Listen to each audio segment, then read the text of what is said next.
So yeah, guys, we all met last year when I was teaching in China. Akon is also a teacher in China. We teach English to little kids, and then my best friend Jarrell came over to China to come visit me.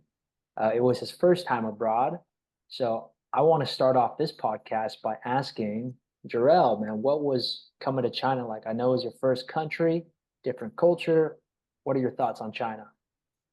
Yeah, I mean, China has definitely a really rich culture. I mean, the traditions, the values, their beliefs. I mean, I really felt like love and welcome the moment I came to China for the first time. And, I just met some really beautiful people out there that was very helpful. I definitely learned a lot. I feel like my Chinese got better being in China. And then seeing my best friend and AtCon, and we just had a great time. But more importantly, I mean, I just feel like it's very different between being in America and then being in China. And I like how China, their foundation and structure is just, they don't use a lot of social media like that, which is awesome because in America, I mean, it's like free will for everything. But in China, it was interesting when I was in my best friend's class, they use telephones to kind of communicate to their parents and such and such. But in America, they're all over everywhere in social media. So it's just a big distraction. But I really love that China just a very rich culture, and I love the food and the people and the language, of course. I'm learning it now, but I definitely love everything about it. And yeah, it's been a blessing. Heck yeah, heck yeah. Um, Akon, what are your thoughts on that? Since you've been in China, you've been a teacher in China for how many years now, dude? 6, yeah, 6 years. Last month was my Damn. 6th year. Okay. Congrats on the big six, man. Congrats, man. Yeah, I counted. Yeah.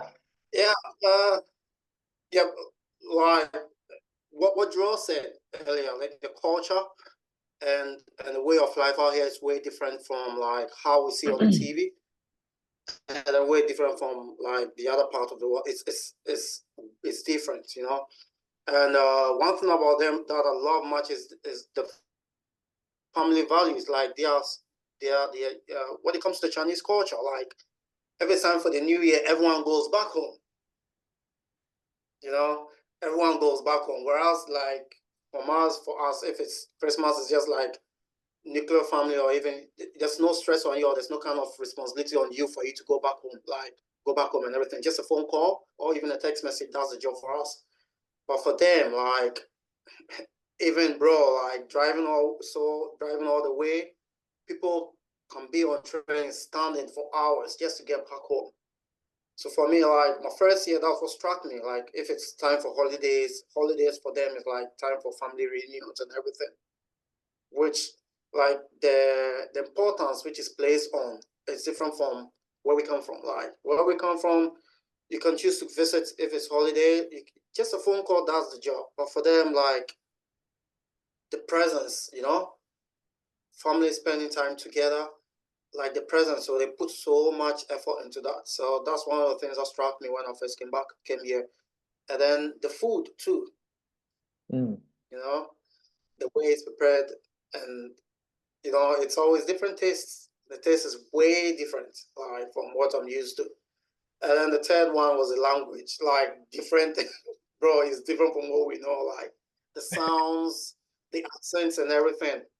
So like people up north, like I started the journey from Beijing. So the Beijing they speak Mandarin, but then with a different accent.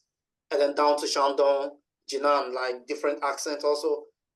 Over to Wuhan, Hubei, different accent. Back to Jiangxi, different accent. So for me, like stayed here for a few weeks, trying to get used to the language and everything. Then you move to another part, different accents, same language. Then you're also trying to pick up, and then you move. So I kept moving, and out. I like this after the second movement, I was like, oh no, I can't. But I decided to take it up upon myself. Be like, yeah, bro, yeah, I give up. Like, just imagine, like, being on the train for 14 hours from Jinan to Wuhan, like a night train. I'm like, is there any other option? Like, is there any other option?